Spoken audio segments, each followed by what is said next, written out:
به نستعين سبحانك لا علم لنا إلا ما علمتنا إنك أنت العليم الحكيم.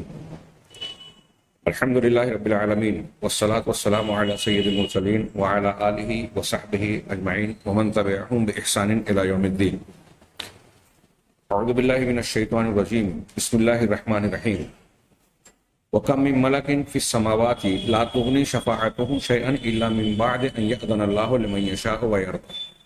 وقال تعالى: ويعبدون من دون الله ما لا يضرهم ولا ينفعهم ويقولون هؤلاء شفعاؤنا عند الله قل أتنبئون الله بما لا يعلم في السماوات ولا في الأرض سبحانه وتعالى عما يشركون.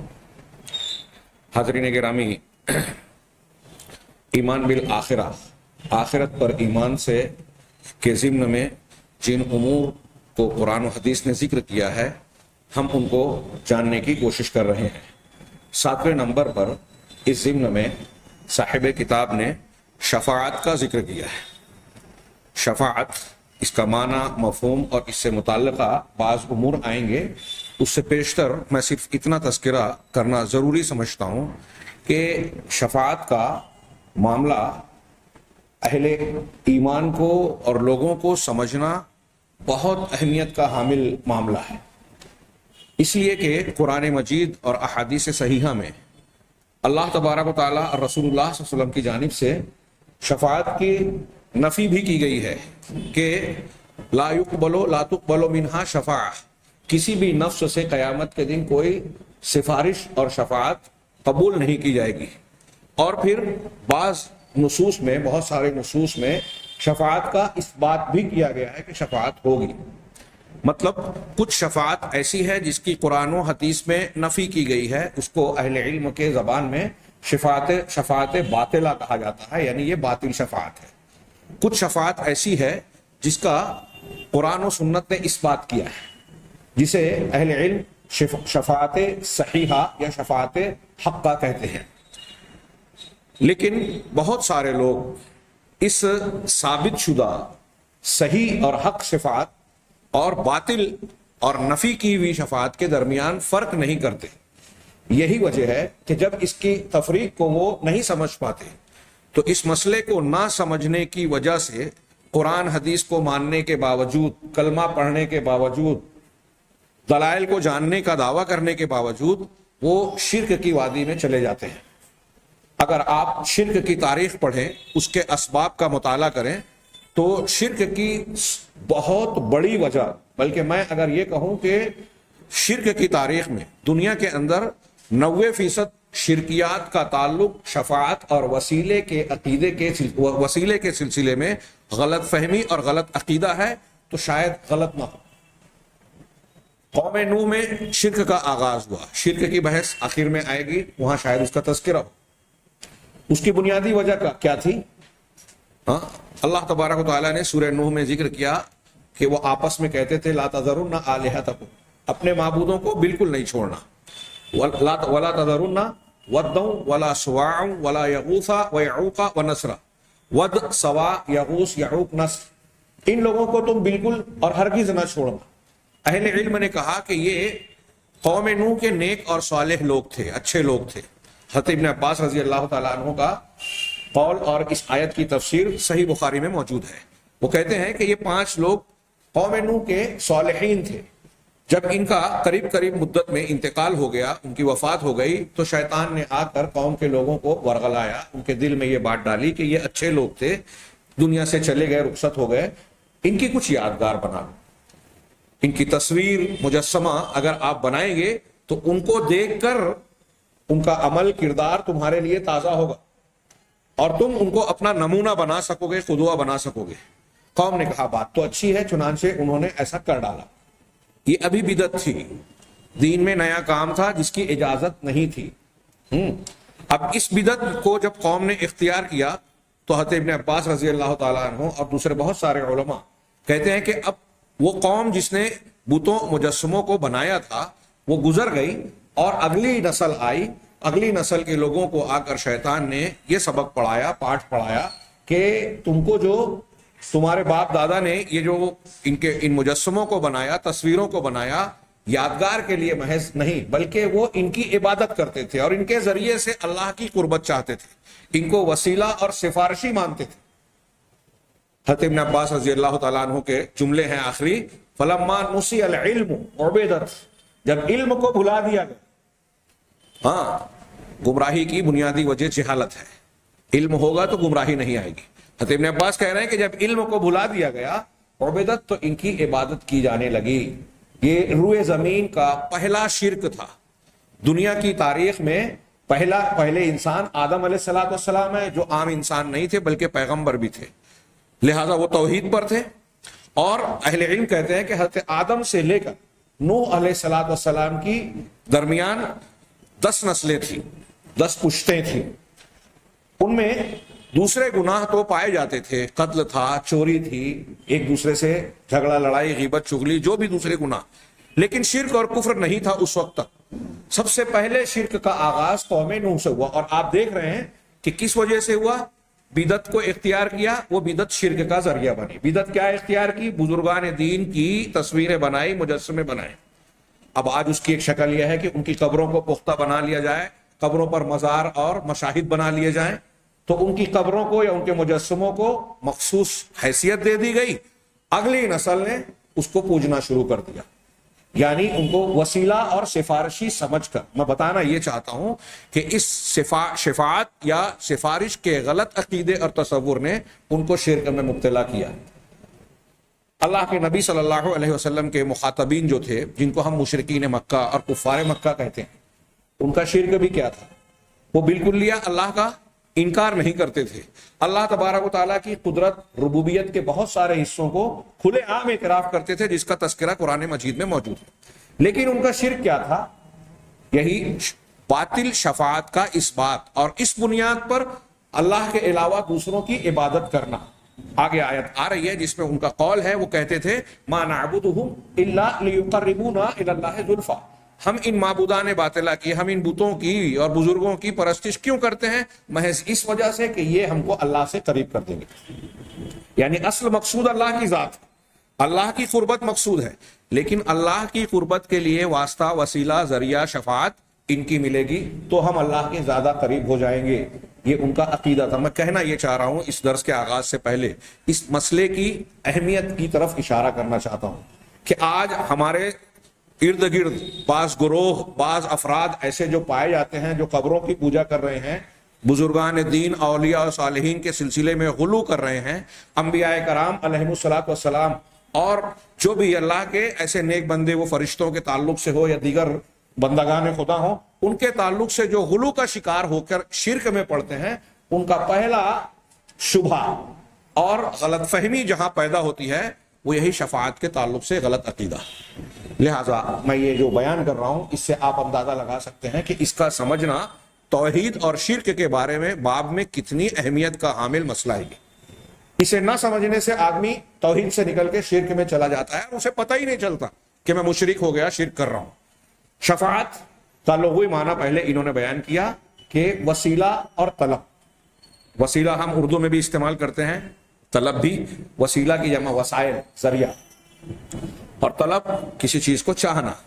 ہاں، عرف میں شفاعت کا معنی کیا ہوتا ہے؟ ہم شفع یشفع عربی زبان کی لغت میں دیکھیں گے تو اس کا معنی ہوگا سفارش کرنا۔ سفارش کسے کہتے ہیں؟ تو کہا سؤال الخیر للغیر، کسی دوسرے کے لیے خیر کا سوال کرنا، خیر کو مانگنا، طلب کرنا۔ ہاں، وقیلا، اور ایک قول یہ بھی ہے اس کی تعریف میں کہ ہوا من الشفع، شفع یہ شفع سے ہے، جس کو ہم اردو زبان میں جفت عدد کہتے ہیں، طاق عدد اور جفت عدد۔ 1 3 5 7 یہ طاق عدد ہے، اور 2 4 6 یعنی جو جوڑے کے ساتھ ہے وہ جفت عدد ہے۔ تو شفع جفت کو کہتے ہیں۔ تو شفاعت کا معنی کہہ رہے ہیں کہ یہ شفع سے ہے جو وطر یعنی طاق عدد کی ضد ہے۔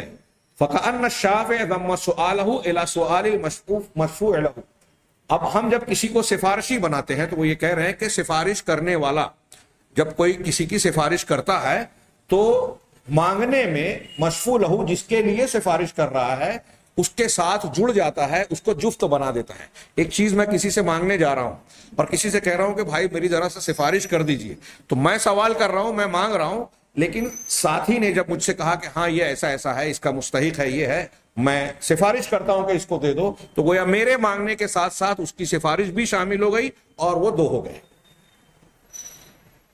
یہاں اس کے معنی ہی کو سامنے رکھ کر آپ غور کیجئے کہ کیا اللہ تبارک و تعالیٰ کے سامنے ایک زندہ آدمی کی دعا سے ہٹ کر اگر ہم یہ تصور کرتے ہیں، دعا کرنا اس کا حکم ہے، موجود ہے، اگر ہم یہ تصور کرتے ہیں کہ اللہ تبارک و تعالیٰ کسی بندے کو کوئی نعمت یا کوئی انعام نہیں دینا چاہتا، اولاد نہیں دینا چاہتا مثال کے طور پہ، ہاں، دولت نہیں دینا چاہتا جیسی وہ چاہتا ہے، یا کوئی اور اس کی خواہش اور تمنا، اب ایک آدمی اولاد مانگ رہا ہے، نہیں ملی، اس کا یہ خیال اگر ہو کہ میں فلاں بابا اور بزرگ کی قبر پر جاؤں گا یا فلاں شخصیت کا وسیلہ لگاؤں گا اور ان کے وسیلے سے جب میں اللہ سے اولاد مانگوں گا تو مجھے ان کے ذریعے سے وہ اولاد اللہ دے دے گا، تو وہ کیا سمجھ رہا ہے، کیا کہہ رہا ہے کہ اللہ تبارک و تعالیٰ کا ارادہ، اس کا فیصلہ، اس کی مشیت اسے اولاد دینے کی نہیں ہے، لیکن وہ کسی ولی، کسی پیر، کسی مردے کو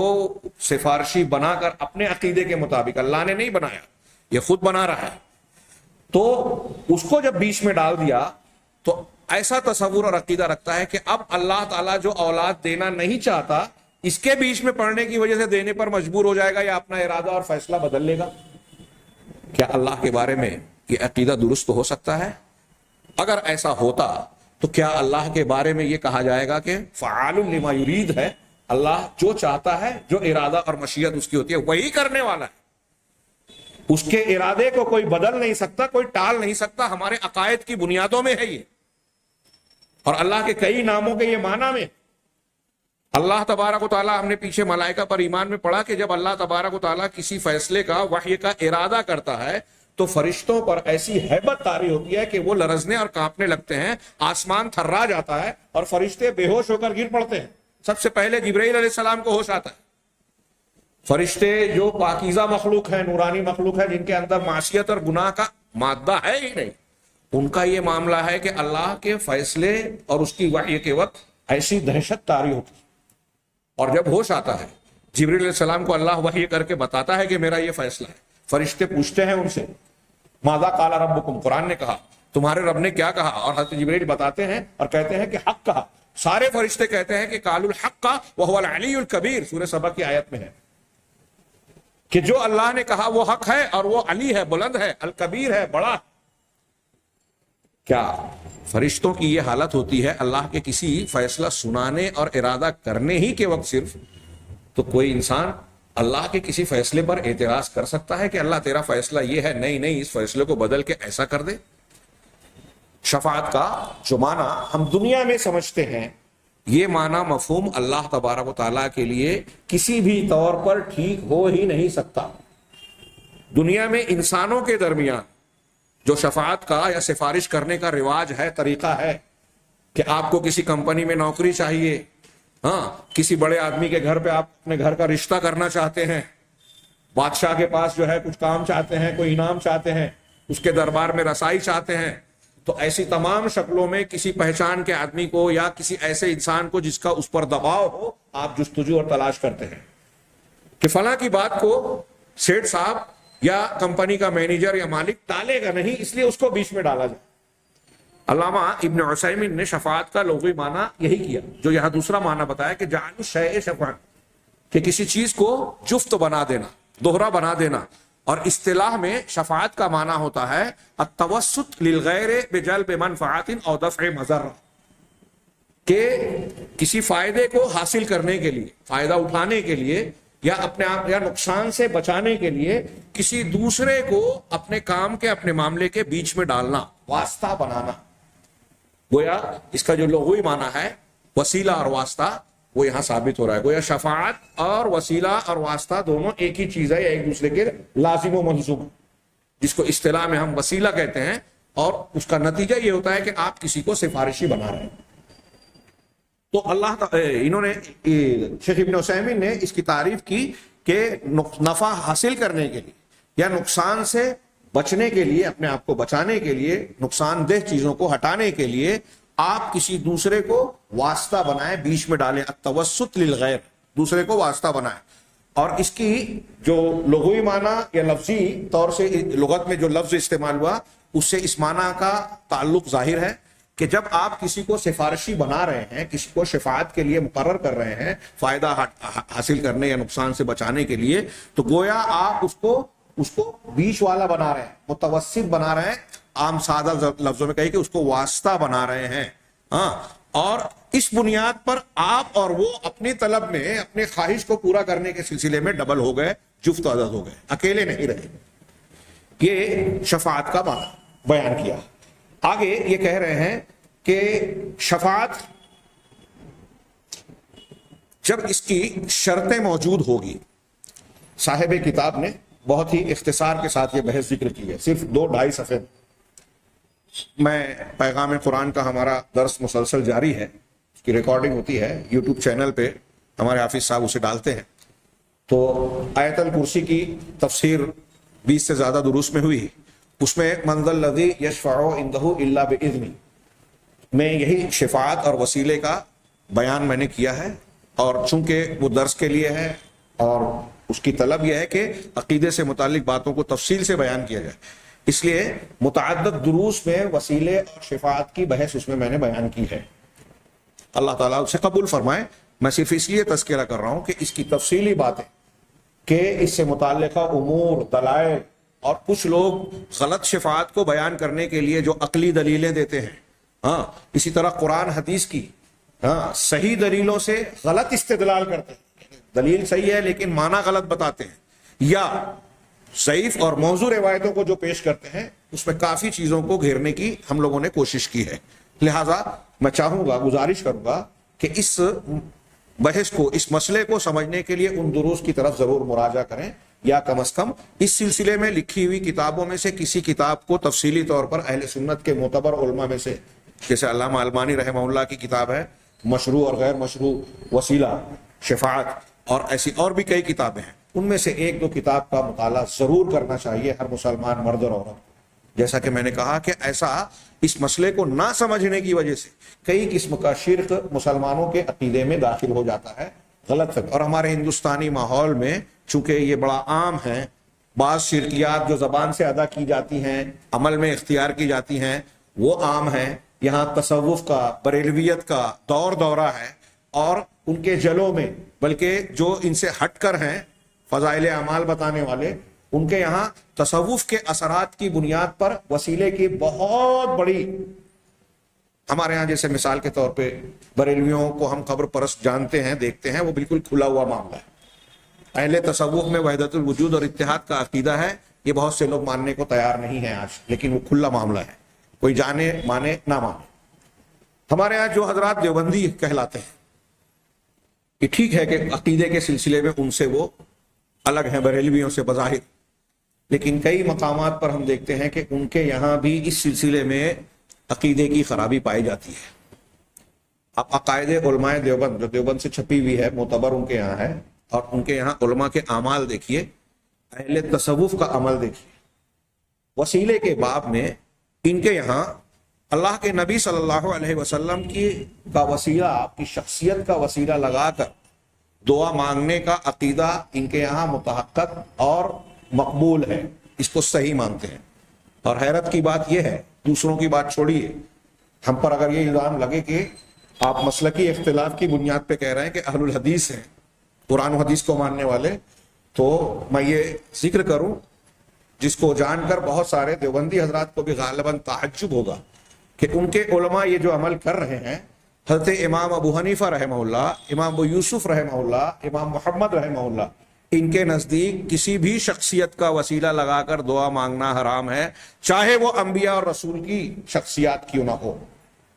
اچھی طرح دماغ میں بٹھائیے گا، یہ میں آسانی سے بیان کر رہا ہوں، آپ حضرات سن رہے ہیں.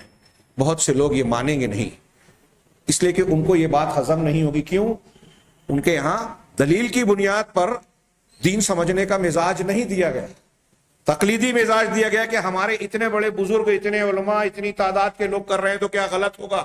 وہی دلیل جس کی وجہ سے مشرکین اور کفار شرک اور کفر میں مبتلا ہوتے کہ ہمارے باپ دادا کرتے ہیں، اتنے سارے لوگ کرتے ہیں. حضرت ابراہیم کی بات نہیں مانی کہ باپ دادا کا طریقہ چلا آ رہا ہے، اکثریت تو یہ مانتی ہے. حضرت ابراہیم ایک نوجوان ہے، اس کی بات کیوں مان لیں؟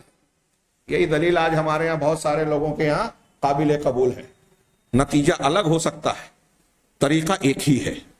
میں بہت صاف اور واضح لفظوں میں اس لیے کہہ رہا ہوں کہ یہ چھوٹا موٹا مسئلہ نہیں ہے کہ ہم فروعی مسئلہ کہیں کہ اس کو کہیں کہ اختلافی مسئلہ ہے، اس سے درگزر اور چشم پوشی کر لی جائے معاملہ چل جائے گا.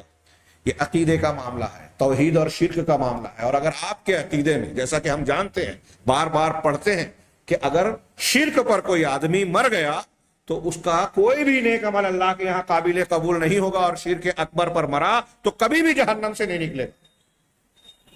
اس لیے اگر دنیا میں انسان کے لیے سب سے بڑا کوئی مسئلہ ہے، سب سے بڑا، سب سے پہلا، تو یہ جاننے کا کہ شرک کیا ہے، تاکہ اس سے اپنے آپ کو بچائے. دنیا میں کوئی بھی کھانا پینا اور دوسرے زندگی کے جتنے مسائل ہیں سب ثانوی ہیں. پہلا مسئلہ یہ ہے کہ توحید سیکھے، اس کو اختیار کرے، شرک کو جانے اور اس سے اپنے آپ کو بچائے. سارے انبیاء اسی کو بتانے آئے تھے. اس لیے میں بہت واضح الفاظ، شفاعت کا یہ موضوع انہوں نے بہت اختصار کے ساتھ ذکر کیا، لیکن میں کچھ تفصیل بیان کر رہا ہوں اس کی اہمیت کے پیش نظر کہ دماغ، دل و دماغ میں اچھی طرح یہ مسئلہ. اور اگر ہمارے ارد گرد میں لوگ نبی کریم صلی اللہ علیہ وسلم کا وسیلہ واسطے سے اور صدقے میں دعا مانگ رہے ہیں، بزرگان دین کا واسطہ لگا کے دعا مانگ رہے ہیں، تو ان کے تعداد دیکھ کر یا ان کے لمبے چبے کبے دیکھ کر کوئی مرعوب اور متاثر نہ ہو. اللہ تبارک و تعالیٰ اور رسول اللہ صلی اللہ علیہ وسلم کی اتباع اور اطاعت ہم پر فرض ہے. قرآن اور سنت ہمارے لیے دلیل ہے، شریعت کا مصدر ہے، شخصیات نہیں ہے. شخصیات کو دیکھ کر دین نہیں سیکھا جاتا، دین کی بنیاد پر شخصیات کو پرکھا جاتا ہے. لہذا یہ دین یہ کہتا ہے کہ دنیا میں جس قسم کی سفارش چلتی ہے اللہ کے پاس نہیں چلتی. اگر کوئی دنیا کے اوپر قیاس کرتا ہے، جیسے ہمارے ہاں کچھ لوگ کہتے ہیں کہ سر پر، چھت پر چڑھنے کے لیے سیڑھی کی ضرورت ہے، گھر میں روٹی کے لیے بیوی کا وسیلہ آپ اختیار کرتے ہو، چاند پہ جانے کے لیے راکٹ کا جتنی اوپر جانا ہے اتنا بڑا وسیلہ، تو اللہ کے پاس ڈائریکٹ پہنچ جائیں گے. ہاں، چاند جس طرح ہم سے دور ہے، چھت جس طرح ہم سے دور ہے، اللہ تعالیٰ اس طرح ہم سے دور نہیں ہے. اللہ تعالیٰ نے کہا نحن اقرب الیہ من حبل الورید، ہم انسان کی شہ رگ سے زیادہ قریب ہیں. اللہ تعالیٰ نے کہا ادعونی استجب لکم، تم مجھ سے مانگو، مجھ سے دعا کرو، پکارو مجھے، میں تمہاری دعا کو قبول کروں. اللہ تعالیٰ یہ کہہ رہا ہے. شاہ اسماعیل نے کیا پیاری بات کہی کہ سوچئے تھوڑی دیر کے لیے کہ اگر میں کوئی بادشاہ ہے، بادشاہ کسی عام آدمی کو، آپ کو، ہم کو، کسی کو بلائے اور کہے کہ بتاؤ کیا چاہیے، میں تم کو دینے کے لیے تیار ہوں، تو آپ کیا بادشاہ سے یہ کہیں گے کہ نہیں نہیں بادشاہ سلامت، میں آپ سے کیسے کہہ سکتا ہوں، یہ تو بڑی بے ادبی گستاخی ہوگی، میں آپ کے وزیر کے پاس جاتا ہوں، مجھے کیا چاہیے میں وزیر سے بتاؤں گا. وہ وزیر آپ سے کہے گا. بادشاہ کہہ رہا ہے بھائی مجھ سے بول، میں دینے کے لیے تیار ہوں، براہ راست ڈائریکٹ پوچھ رہا ہوں. آپ کہیں گے نہیں میں وزیر کو بتاؤں گا، تو اس پر بادشاہ انعام دے گا کہ سزا دے گا؟ یہ اس کی عزت ہے یا بے عزتی ہے؟ کیا ہے یہ بادشاہ کی توہین ہے، بے عزتی ہے. یہ بادشاہوں کا بادشاہ پوری کائنات کے انسانوں سے کہہ رہا ہے مجھ سے مانگو میں دوں گا، میں تم سے قریب ہوں. آپ کہہ رہے ہیں کہ وسیلہ لگاؤں گا، بزرگوں سے بولوں گا، قبر والوں سے بولوں گا، فلاں سے بولوں گا. تو یہ اللہ کی بے عزتی کر رہے ہیں آپ. اللہ تبارک و تعالیٰ کو، علامہ احسان علیہ ظہیر کی ایک بات مجھے اکثر یاد آتی ہے اور میں ذکر کرتا ہوں، بڑی پیاری بات کہی انہوں نے کہ ایک جاہل مسلمان بھی یہ عقیدہ رکھتا ہے کہ اگر کوئی اللہ کی شان میں گستاخی کرے گا، اللہ تعالیٰ کے لیے زبان پر نعوذ باللہ سب و شتم کے کلمات، گالی گلوچ والے کلمات لائے گا، تو جاہل مسلمان بھی یہ ڈرتا ہے کہ جس وقت وہ ایسا کرے گا ہو سکتا ہے اسی وقت عذاب آ جائے. تاریخ میں ایسا ہو چکا ہے، ایسے واقعہ کہ اللہ کی شان میں گستاخی کرنے والا اسی وقت عذاب میں گرفتار ہوا جب اس نے گستاخی کی. تو یہ جاہل مسلمان بھی ڈرتا ہے اس سے کہ ایسا کروں گا تو علامہ نے کہا گویا وہ جاہل مسلمان یہ مانتا ہے کہ اگر کوئی اللہ کو نعوذ باللہ گالی دیتا ہے تو گالی ڈائریکٹ پہنچے گی، لیکن دعا وسیلے سے پہنچے گی. آپ برا کہیں تو اللہ کو ڈائریکٹ کسی وسیلے کی ضرورت نہیں ہے، فوراً بات پہنچ جائے گی، اللہ سن لے گا، عذاب اتار دے گا. لیکن آپ اللہ تعالیٰ سے دعا مانگ رہے ہیں، اس کی عبادت کر رہے ہیں، جو دعا عبادت کا ایک حصہ ہے جس سے اللہ خوش ہوتا ہے. ہاں، یہ بھی عجیب شان ہے رب العالمین کی. ہاں، جو مانگنا ہے خدا سے مانگ اے اکبر، یہی وہ در ہے جہاں آبرو نہیں جاتی. بلکہ یہاں تو معاملہ یہ ہے کہ من لم یسأل اللہ یغضب علیہ. اللہ کے رسول صلی اللہ علیہ وسلم کا فرمان ہے کہ جو اللہ سے سوال نہیں کرتا، مانگتا نہیں، دعا نہیں کرتا اللہ اس پر ناراض ہوتا ہے. دنیا میں آپ کسی سے بھی مانگیں, کتنا بھی فراغ دل فیاض ہو, ایک بار دو بار چار بار چھ بار کچھ نہ کچھ دل میں کبیدگی آ جائے گی, ارے یہ تو بار بار مانگنے چلا آتا ہے, آپ کو لوٹا دے گا, آپ کو مایوس کر سکتا ہے. لیکن اللہ رب العالمین کے در کا معاملہ, یہاں آپ جتنا مانگیں گے اللہ اتنا خوش ہوگا, الٹا معاملہ ہے. تو اللہ تعالیٰ کو بندوں پر قیاس نہیں کیا جا سکتا کہ جیسے دنیا میں ہم سفارش کرتے ہیں وہاں اللہ کے یہاں بھی ضرورت ہے. ہاں آگے آیت آئے گی تو وہاں مزید وضاحت ہوگی. صاحب کتاب نے کہا کہ وَالشَّفَاعَةُ حَقٌّ إِذَا تَحَقَّقَتْ شُرُوطُهَا, قیامت کے دن میدان محشر میں شفاعت جو ہوگی وہ حق ہے, ثابت ہے. کب؟ جب اس کی شروط موجود ہوں, شرطیں. کیا شرطیں ہیں؟ وَهِيَ أَن تَكُونَ بِإِذْنِ اللَّهِ تَعَالَى وَرِضَاهُ عَنِ الْمَشْفُوعِ لَهُ. اکثر اہل علم نے دو شرطیں بیان کی, بعض نے تین. جو تین بیان کرتے ہیں وہ بھی دراصل وہی دو میں آ جاتی ہے. جیسے جو تین کہتے ہیں کہ جو سفارش کر رہا ہے اللہ اس سے خوش ہو, جس کے لیے سفارش ہو رہی ہے اللہ اس سے راضی ہو, اور تیسری اللہ کی اجازت ہو. تو اللہ تبارک و تعالیٰ کی اجازت میں دراصل رضامندی آ جاتی ہے. اس لیے یہاں دو شرطوں کا ذکر کیا. پہلی شرط یہ کہ اللہ تبارک و تعالیٰ کے اذن, اس کے حکم سے. آیت الکرسی میں آپ پڑھتے ہیں من ذا الذی یشفع عندہ الا باذنہ, کون ہے؟ اللہ کی عظمت کا اندازہ لگائیں. سوال کر رہا ہے اللہ تعالیٰ, اور اس سوال کا مفہوم ہے کہ کوئی نہیں, یعنی استفہام انکار کہتے ہیں اس کو اصطلاح میں, انکار کرنے والا سوال. من ذا الذی, کون ہے؟ یشفع, جو شفاعت کرے, عندہ, اللہ کے پاس, اللہ کی بارگاہ میں, الا باذنہ, بغیر اس کی اجازت کے. کوئی ہے ایسا جو اللہ کے پاس اللہ کی اجازت کے بغیر زبان کھول دے وے؟ کوئی نہیں ہے. نہ کوئی پیغمبر, نہ کوئی فرشتہ, نہ کوئی صالح اور کوئی بزرگ, کوئی بھی نہیں. قرآن نے کہا لا یتکلمون یوم یقوم الروح والملائکۃ صفا, قیامت کے دن کا ایک نقشہ کھینچا کہ روح یعنی جبرائیل علیہ السلام, فرشتوں کے سردار, اور فرشتے صف بصف کھڑے ہوں گے سب بندی کے ساتھ. لا یتکلمون, وہ بات نہیں کریں گے, کلام نہیں کر سکے, زبان کھولیں گے نہیں. الا من اذن لہ الرحمن, سوائے اس کے جس کو رحمان اجازت دے. وقال صوابا, اور کہے گا بھی تو پھر درست بات. کون سی درست بات؟ جتنی اجازت ملے گی اتنی ہی بولے گا, جس کے بارے میں اجازت ملے گی اس کے بارے میں ہی بولے گا. تو یہاں پہلی شرط یہ بیان کی کہ اللہ تبارک و تعالیٰ کے حکم سے اور اس کی رضامندی سے, جس کے لیے سفارش کی جا رہی ہے اس کے لیے بھی, اور جو سفارش کر رہا ہے اس کے لیے بھی. یعنی اللہ فلاں کو کہے گا کہ تم سفارش کرو تو وہی کر سکتا ہے, اس کے لیے کرو تو اسی کے لیے کر سکتا ہے. اگر نبی کریم صلی اللہ علیہ وسلم کو اجازت دی گئی ہے تو صحابہ کرام نہیں کر سکتے. مومن بندوں کے لیے کہی گئی ہے تو اللہ کے رسول صلی اللہ علیہ وسلم اپنے رشتہ داروں کے لیے کہ ابو لہب کے لیے بھی کر دیں, اپنے ماں باپ کے لیے بھی کر دیں, نہیں کر سکتے کیونکہ ان کے لیے اجازت نہیں ملے گی. آگے وہ مضمون آ رہا ہے.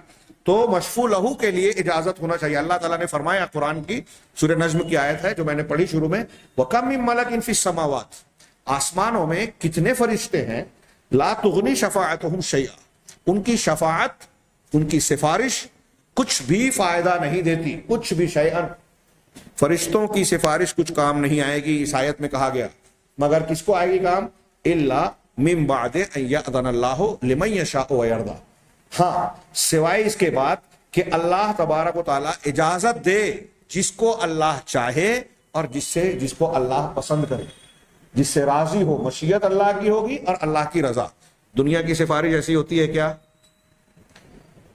آپ کے پاس کوئی آپ کو اجازت دے کہ ہاں فلاں کے لیے تم سفارش کر سکتے ہو. دنیا میں سفارش ایسے نہیں ہوتی, بغیر جس کے پاس آپ کریں اس کی اجازت کے بغیر جا کے آپ سفارش کرنے لگتے ہو, چاہے اس کو برا بھی لگتا ہے کبھی کبھی, کیوں آ گئے تم بیچ میں, لیکن آپ کرتے ہو. یہاں اللہ تعالیٰ کا اور مخلوق کا, خالق اور مخلوق کے درمیان سفارش کا یہ ایک فرق واضح ہو رہا ہے کہ خالق کے پاس سفارش بغیر اجازت کے نہیں ہو سکتی. یہ قرآن کی یہ آیت لمن یشاء ویرضی, اس کی تفسیر میں اہل علم کہتے ہیں کہ جس کو اللہ چاہے اور جس کو پسند کرے. یہاں اللہ تعالیٰ نے شافع اور مشفوع, جو سفارش کرنے والا ہے اور جس کے لیے سفارش کی جا رہی ہے, دونوں میں سے کسی کا ذکر نہیں کیا تاکہ معنی دونوں کے لیے عام رہے.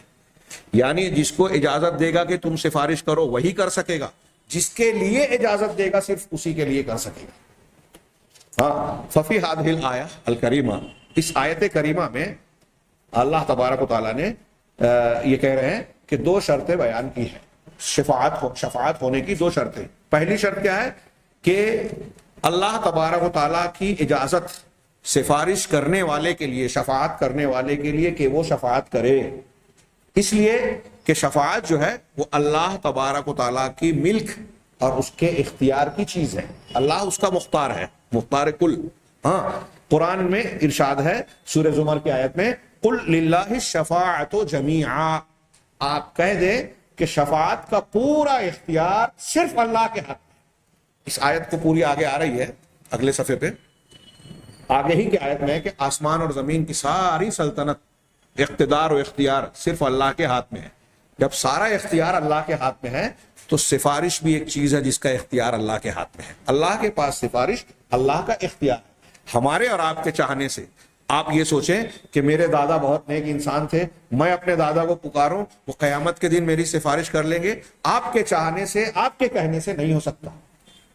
اللہ جس کو اجازت دے گا وہی سفارش کرے گا، جیسا کہ اس آیت سے، اور یہ ایک آیت نہیں ہے، ایسے متعدد نصوص قرآن کی آیتیں اور حدیثیں.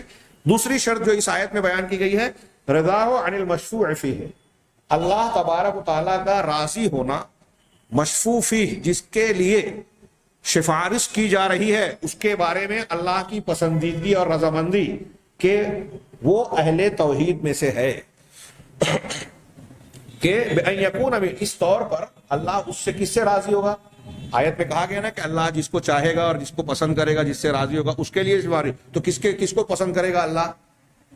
قرآن کی آیتیں اور حدیثوں میں موجود ہے. بخاری شریف کی ایک حدیث ہے، حضرت ابو ہریرہ رضی اللہ تعالی عنہ نے اللہ کے نبی صلی اللہ علیہ وسلم سے پوچھا من اسعد الناس بشفاعتک یا رسول اللہ، اللہ کے رسول آپ کی سفارش کا سب سے زیادہ خوش قسمت حقدار کون ہوگا؟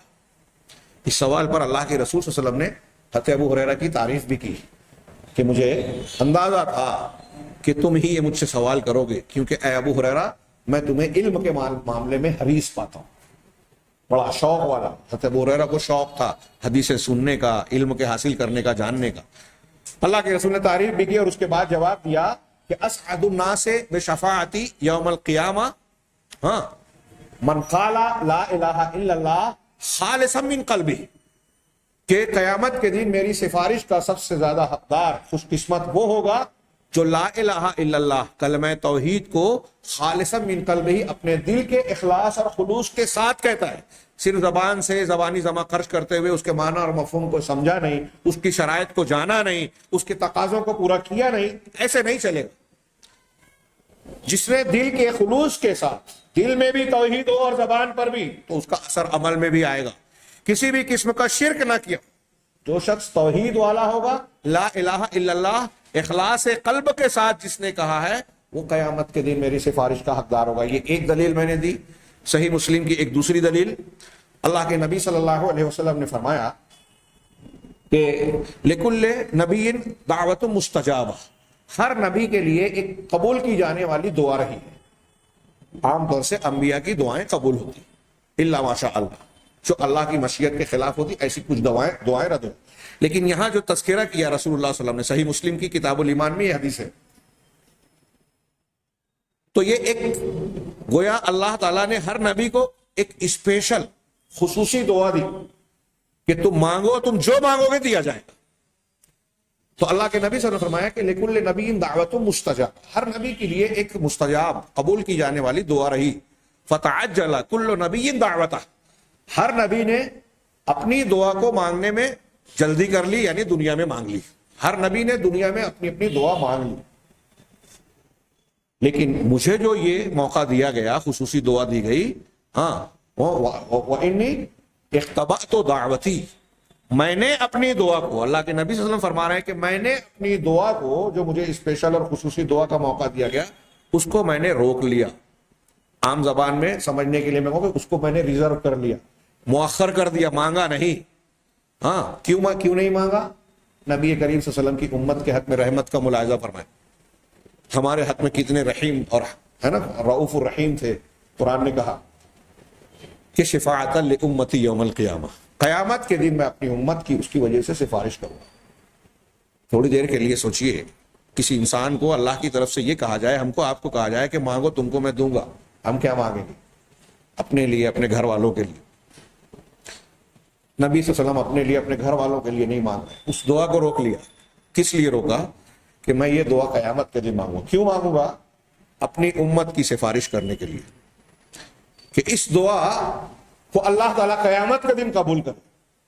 اسی حدیث کا آخری جملہ جو ہے وہ ہمارے موضوع سے متعلق ہے، وہ یہ اللہ کے رسول صلی اللہ علیہ وسلم نے فرمایا فَهِيَ نَائِلَةٌ إِنْ شَاءَ اللَّهُ مِنْ أُمَّتِي مَنْ لَا يُشْرِكْ بِاللَّهِ، کہ یہ میری سفارش قیامت کے دن انشاءاللہ ہر اس شخص کو، میری امت کے ہر اس شخص کو ملے گی جس نے اللہ کے ساتھ کچھ بھی شرک نہیں کیا۔ اس کا مطلب کیا ہوا؟ یہ دونوں حدیثیں، ایک بخاری کی ایک مسلم کی میں نے سنائی، ان دونوں کا مطلب یہ ہوا کہ جو توحید والا نہیں ہوگا، جس کے عقیدے میں، عمل میں، زبان میں شرک ہوگا، اللہ کے رسول صلی اللہ علیہ وسلم کی قیامت کے دن سفارش سے بھی محروم ہوگا۔ توحید کے فوائد میں سے ایک عظیم الشان فائدہ یہ ہے کہ قیامت کے دن اہل توحید، اہل اخلاص اللہ کے رسول صلی اللہ علیہ وسلم کی شفاعت کی مستحق ہوں گے اللہ کے جناب میں۔ اور جو شرک والا ہوگا، شرک کے نقصانات میں سے ایک بڑا نقصان یہ ہے کہ اللہ تعالیٰ اس شخص کے حق میں رسول اللہ صلی اللہ علیہ وسلم کو بھی سفارش کرنے کی اجازت نہیں دے گا۔ تو جو شرک پر مرا، اب ابو لہب اور دوسرے لوگوں کی بات چھوڑیے، اس امت کا دوسرا کوئی عام انسان بھی اگر شرک پر مرا ہے تو رسول اللہ صلی اللہ علیہ وسلم کو اجازت نہیں ہوگی کہ اس کے لیے سفارش کرے۔ یہ اختیار اللہ کے ہاتھ میں ہے۔ اور جیسا کہ یہاں انہوں نے دوسری شرط کی وضاحت میں کہا کہ یہ اہل توحید ہوں گے، انہی کے لیے اللہ راضی ہوگا۔ تو یہ جو قرآن کی آیت میں کہا گیا کہ اللہ جس سے راضی ہوگا اسی کے لیے سفارش کی اجازت ملے گی۔ کس سے راضی ہوگا؟ جو اہل توحید اور اہل اخلاص ہوں گے۔ ہاں، یعنی اخلاص، دین کو اللہ کے لیے خالص کرنے والے، اور یہی اخلاص کی ضد شرک ہے۔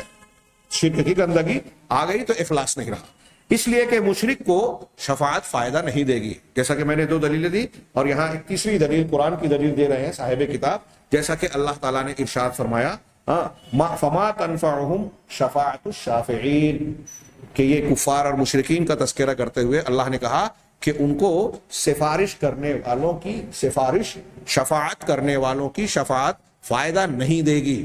کتنا صاف مضمون ہے۔ پھر بھی لوگ دھوکے میں کہ ہم کچھ بھی کریں، قبر پرستی کریں، نماز روزے چھوڑ رکھیں، شرکیات کا ارتکاب کریں، بدعات و خرافات میں لگے رہیں، اور قیامت کے دن بزرگوں کا دامن پکڑ لیں گے، چلے جائیں گے، کیونکہ سال میں ایک مرتبہ تو کسی بزرگ کے عرس میں چلے جاتے ہیں، فلاں کی قبر پر جو حاضری دے دیتے ہیں، فلاں کو پکار لیتے ہیں، شیخ عبد القادر جیلانی اور فلاں اور فلاں، اور لوگوں نے ان کے بارے میں بہت ساری بدعقیدگیاں پھیلا رکھی ہیں کہ ان کو جو مانے گا قیامت کے دن یہ اللہ تعالیٰ سے نعوذ باللہ لڑ جائیں گے۔ انہیں یہ معلوم ہونا چاہیے کہ لڑ جائیں گے کی بات کہہ رہے ہیں آپ، قیامت کے دن انبیاء اور پیغمبروں کو یہ جرت نہیں ہوگی کہ اللہ کی اجازت کے بغیر زبان کھولنے کوئی لڑے گا۔ وما قدر اللہ حق قدری، اللہ کی قدر اور منزلت، اس کی عظمتوں کی کبریائی کو ان لوگوں نے جانا ہی نہیں ہے، سمجھا ہی نہیں ہے۔ اللہ کی توہین اور بے عزتی کرتے ہیں جو اس طرح کے عقیدہ رکھتے ہیں۔ کوئی لڑے گا اللہ سے؟ نعوذ باللہ من ذالک۔ اس کا تصور بھی نہیں کیا جاتا۔ جو اللہ کی معرفت رکھتا ہے، اس کے اسماء و صفات اور اس کی عظمتوں کی کبریائی کو جانتا ہے، وہ ایسا سوچ بھی نہیں سکتا۔ تو اپنے دماغ سے اس قسم کی بدعقیدگی کو کھرچ کر نکال دیں جو لوگ اس میں مبتلا ہیں۔ کوئی اللہ تعالیٰ کی اجازت کے بغیر کسی کو کام نہیں آ سکے گا۔ اب یہاں آگے صاحب کتاب کہہ رہے ہیں، یہ دو شرطیں اچھی طرح یاد رکھیں کہ ایک تو یہ کہ اللہ کی اجازت کے بغیر سفارش کسی کی نہیں ہوگی، اور کوئی سفارش کرنے والا اجازت کے بغیر سفارش نہیں کرے گا۔ ہاں، اسی میں وہ بات بھی آ گئی کہ اللہ تعالیٰ جن کو سفارش کی اجازت دے گا تو اس کے لیے حد مقرر کرے گا، جیسا کہ نبی کریم صلی اللہ علیہ وسلم کی حدیث شفاعت ہم اگلے درس میں پڑھیں گے کہ اللہ تعالیٰ حد مقرر کرے گا، اس حد سے کوئی سفارشی جو ہے آگے نہیں بڑھے گا، مقرر ہوگی کہ ان کے لیے۔ اس کی کتنی دلیلیں دی جائیں۔ حضرت نوح علیہ السلام کا واقعہ سورہ ہود میں اور قرآن میں موجود ہے، آپ پڑھیں، کتنا صاف مضمون ہے، سیدھا سادہ، ایسا نہیں کہ کوئی فلسفہ اور بہت گہرائی میں جانے کی ضرورت ہے۔ نوح علیہ السلام اولو العزم رسولوں میں سے ہیں۔ ہاں، قرآن کی آیت ہے پہلے کہ اللہ تعالیٰ نے کہا کہ ہم آپ کے اہل و عیال کو بچا لیں گے طوفان سے. آپ کشتی بنائیے, اہل و عیال کو بچا لیں گے. ہاں, جن کے لیے ہمارا اصول اور قانون مقرر ہو چکا ہے مشرکین کفار کے لیے, ان کو چھوڑ کر آپ کے گھر والوں کو بچا. اب جب حضرت طوفان آیا, لوگ ڈوبنے لگے, بھاگنے لگے, حضرت نوح علیہ السلام کا بیٹا بھاگنے لگا, ان کو پکارا نوح علیہ السلام نے. یہ منظر کشی قرآن نے کی کہ آج آ جاؤ کشتی میں ارکب معنا, ہمارے ساتھ سوار ہو جاؤ. تو اس نے کہا کہ میں پہاڑ پر چڑھ جاؤں گا, کہ میں سآوی الی الجبل یعصمنی, کہ میں پہاڑ پر چڑھ جاؤں گا, وہ مجھے بچا لیں گے. نوح نے کہا کہ آج اللہ کے عذاب سے بچانے والا کوئی نہیں ہوگا. یہ بات چل ہی رہی تھی. حالا بینہم الموج, بینہم الموج, ان دونوں کے درمیان جو ہے ایک موج تیز آئی اور نوح علیہ السلام کے بیٹے کو بہا لے گئی. نوح علیہ السلام نے کہا کہ یہ میرا بیٹا ہے پروردگار, اور تو نے وعدہ کیا تھا کہ میرے بیٹے کو, میرے اہل و عیال کو بچائے گا. قرآن کا اسلوب دیکھیے, اللہ تبارک و تعالیٰ نے اپنے پیغمبر کو یہاں ڈانٹ پلائی, ڈانٹا.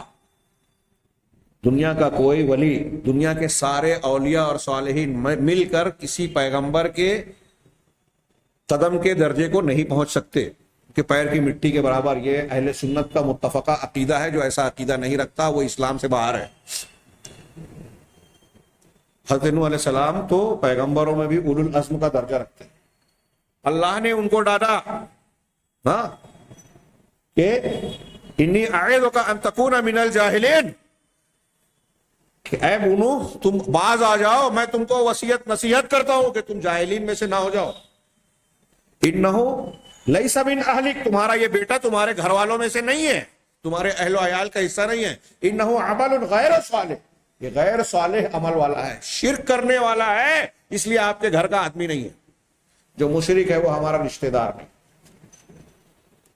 اب تھوڑی دیر کے لیے میرا سوال ہے, سوچے ہمارے یہ قبروں کی پوجا کرنے والے, مردوں کو پکارنے والے, شیخ عبد القادر جیلانی, خواجہ اجمیری, خواجہ حجویری, داتا گنج, فلاں اور فلاں اور فلاں نام اپنا آپ نے رکھ لیا. کیا ان میں سے کوئی حضرت نوح علیہ الصلوۃ والسلام کے درجے کو پہنچ سکتا ہے, یا سب مل کے پہنچ سکتے ہیں؟ بہت مانا یہ صالحین میں سے ہیں, اولیاء میں سے ہیں, بزرگان دین میں سے ہیں, مان لیا. کیا کسی ایک پیغمبر کے درجے کو پہنچ سکتے ہیں؟ یہ اللہ تعالیٰ حضرت نوح علیہ السلام کو ڈانٹ رہا ہے. ایسی کتنی دلیلیں. ابراہیم علیہ الصلوۃ والسلام کا اپنے باپ سے کیا معاملہ ہوا؟ قیامت کے دن وہ آئیں گے, کہیں گے کہ ابراہیم میں نے دنیا میں تیری بات نہیں مانی, آج ماننے کو تیار, مجھے بچا لے. حضرت ابراہیم بھی وہاں کہیں گے, یہ بھی بخاری کی روایت ہے, کہ پروردگار تو نے کہا تھا کہ مجھے جو ہے رسوا نہیں کرے گا, خزي اور رسوائی سے بچائے گا. اس سے بڑی رسوائی کیا ہو کہ میرے والد کا, میرے باپ کا یہ معاملہ ہو. تو وہاں کہا جائے گا کہ یہ تیرا باپ نہیں ہے, اور پلٹ کر دیکھو تو آزر ایک بجو کی شکل میں خون میں لکڑے ہوئے ہوں گے, اور اللہ کے حکم سے فرشتے اسے گھسیٹ کر جہنم میں ڈال دیں گے. کون؟ ابراہیم علیہ السلام. اپنے باپ کو نہیں بچا سکیں گے. کیوں؟ کہ باپ مشرک ہے. وہ کہیں گے بھی تو اللہ کے یہاں قابل قبول نہیں ہوگا. خود نبی کریم صلی اللہ علیہ وسلم کا معاملہ, صحیح مسلم کی کتاب الایمان کی رونگٹے کھڑے کر دینے والی حدیث. ایک شخص نے آ کے کہا کہ اللہ کے رسول میرے والد کہاں ہیں؟ کفر کی حالت میں موت ہو چکی تھی. کہا جہنم میں. رنجیدہ ہو کے جانے لگے, واپس بلایا, کہا کہ تمہارے والد میرے والد دونوں جہنم میں. اللہ کے نبی صلی اللہ علیہ وسلم کو اپنی والدہ کی قبر کی زیارت کی اجازت دی گئی, ان کے لیے مغفرت کی دعا کی اجازت نہیں دی گئی. اس پر آپ وہاں قبر پر جا کر رونے لگے. حدیث آپ سن چکے ہیں. انسان کے رونگٹے اس عقیدے کی, توحید کی اور اللہ کے اختیار, اور بندوں میں سے کسی بھی شخص کے اختیار, اللہ کے معاملے میں دخل اندازی نہ کرنے والا عقیدہ کتنا صاف ہو جاتا ہے. نبی کریم صلی اللہ علیہ وسلم اپنے سگے چچا کو دنیا میں کئی مرتبہ توحید کی تعلیم دی, کلمہ پڑھ لیجئے, آخر وقت میں. بخاری مسلم کی حدیث ہے, میں تفصیل میں نہیں جاتا, کئی مرتبہ یہ بیان کر چکا ہوں. آپ پہنچتے ہیں, ابو جہل اور ابن ابی امیہ وہاں موجود ہیں. آپ کہتے ہیں کہ یا عمی قل لا الہ الا اللہ کلمۃ احاج لک بها عند اللہ. چچا جان آپ لا الہ الا اللہ کہہ دیں, قبول کر لیں, اس کا اعتراف کر لیں. یہ ایسا کلمہ ہے جس کے ذریعے سے میں اللہ کے پاس آپ کے لیے حجت پیش کروں. آپ کے لیے سفارش کروں گا، اس کے بغیر نہیں کر سکتا، گویا اس کا مطلب یہ ہوا کہ لا الہ الا اللہ نہیں رہا تو نہیں کر پاؤں گا۔ ابو جہل نے اور عبداللہ ابن امیہ نے کہا کہ ترغب عن ملت عبد المطلب، کہ ابو طالب کیا عبد المطلب کے دین سے آپ پھر جائیں گے؟ بہت غور سے سنیے گا، بری صحبت کا اثر، کیا آپ عبد المطلب کے دین سے پھر جائیں گے؟ اللہ کے رسول صلی اللہ علیہ وسلم نے پھر وہی بات دہرائی، ابو جہل اور عبداللہ نے پھر وہی بات دہرائی۔ اس کا مطلب یہ کہ مشرکین کے نزدیک یہی بہت بڑی بات ہے کہ باپ دادا کا دین، یہ ان کے یہاں دلیل کی حیثیت رکھتے، جبکہ یہ دلیل نہیں ہے۔ اور آج مشرکین کفار اپنے باپ دادا کا، ایک عام نوجوان بولتا ہے کہ ابا کے دور کا فیشن الگ تھا، ابھی کا الگ ہے، یہ ان کے دور کی بات تھی، دنیا کے معاملے میں قبول نہیں کرتے تو دین کے معاملے میں کیسے قبول کرنا چاہیے؟ وہ مانتے ہیں کہ یہ باپ دادا کا طریقہ دلیل نہیں ہے۔ اب اللہ کے رسول بار بار اصرار کرتے رہے، لیکن عبد المطلب ابو طالب نے جو سگے چچا تھے آپ کا ساتھ بھی دیا اور دل سے مانتے بھی تھے کہ آپ کی دعوت سچی ہے، آپ پیغمبر برحق ہیں، لیکن کلمہ نہیں پڑھا۔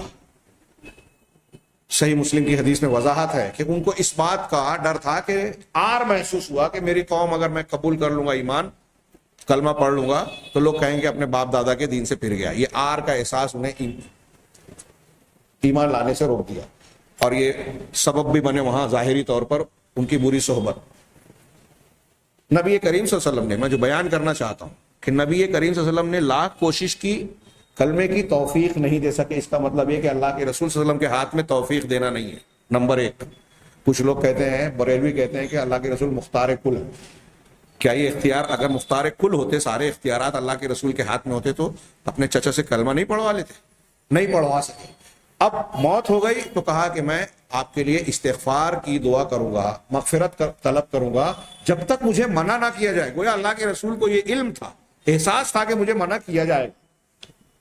تو قرآن کی آیت نازل ہوئی، ما کان للنبی والذین آمنوا ان یستغفروا للمشرکین، نبی کے لیے اور ایمان والوں کے لیے جائز نہیں ہے کہ مشرکین کے لیے مغفرت طلب کریں، ولو کانوا اولی قربا، چاہے وہ قریبی رشتہ دار کیوں نہ ہو، من بعد ما تبین لهم انہم اصحاب الجحیم، یہ واضح ہو جانے کے بعد کہ یہ جہنمی ہے۔ کتنی اس پر غور کیے۔ وسیلے کے باب میں میں اس سے استدلال یہ کرنا چاہتا ہوں کہ زندگی میں سگے چچا کفر پر مر گئے، شرک پر مر گئے، تو اللہ کے نبی صلی اللہ علیہ وسلم کو ان کے لیے مغفرت کی دعا کرنے سے روک دیا گیا، اجازت نہیں دی گئی۔ دنیا میں ان کے لیے دعا نہیں کر سکتے، آخرت میں سفارش کر سکتے ہیں۔ مشرک کے لیے سفارش کی کوئی گنجائش نہیں، بہت اچھی طرح جان لیں۔ اب یہاں کہا کہ یہ جو اللہ تبارک و تعالیٰ نے ذکر کیا کہ ان کو سفارش کرنے والوں کی سفارش، شفاعت کرنے والوں کی شفاعت کام نہیں آئے گی، یہ مشرکین کے بارے میں اللہ تبارک و تعالیٰ نے ارشاد فرمایا۔ اس سے ان لوگوں کا جو مشرکین ہیں، دنیا کی سفارش کی طرح اللہ کے یہاں بھی سفارش مانتے ہیں، اور اس عقیدے کی بنیاد پر اپنے بتوں، اپنے بزرگوں کی عبادت کرتے تھے، اپنے مردوں کی، اور ان کے ذریعے سے یہ عقیدہ رکھتے تھے کہ ان کی عبادت کر کے، ان کی قبروں پر، ان کے مشاہد پر کچھ نظر و نیاز کر کے، جانوروں کو قربان کر کے، دھاگے باندھ کے، چادر چڑھا کے ہم اللہ کی قربت حاصل کر لیں گے۔ اللہ تبارک و تعالیٰ نے اس کا رد کیا، اور اللہ تعالیٰ نے قرآن مجید میں سورہ یونس میں فرمایا وَيَعْبُدُونَ مِن دُونِ اللَّهِ مَا لَا يَضُرُّهُمْ وَلَا يَنفَعُهُمْ وَيَقُولُونَ هَؤُلَاءِ شُفَعَاؤُنَا عِندَ اللَّهِ۔ آیت اور آیت سے متعلق کچھ باتیں جو بعض عقلی دلیلوں کی بنیاد پر شبہات کے روشنی میں لوگ اختیار کرتے ہیں، اس کا اس آیت سے رد ہوتا ہے۔ لہٰذا میں چاہوں گا کہ اس پر نشید حالت میں تھوڑی تفصیل سے گفتگو ہو، انشاءاللہ آئندہ درس میں ہم اس کو پڑھیں گے۔ اللہ تبارک و تعالیٰ سے دعا ہے کہ وہ ہمیں عقیدہ توحید کو صحیح ڈھنگ سے سمجھنے اور اسے اختیار کرنے کی توفیق عطا فرمائے، اور ہماری موت آئے تو ہر قسم کے شرک سے، کفر سے ہم پاک رہیں، توحید کے ساتھ اللہ کے جناب میں جائیں، تاکہ اللہ تبارک و تعالیٰ کے یہاں انعامات کے مستحق بنے۔ وآخر دعوانا الحمد للہ رب العالمین۔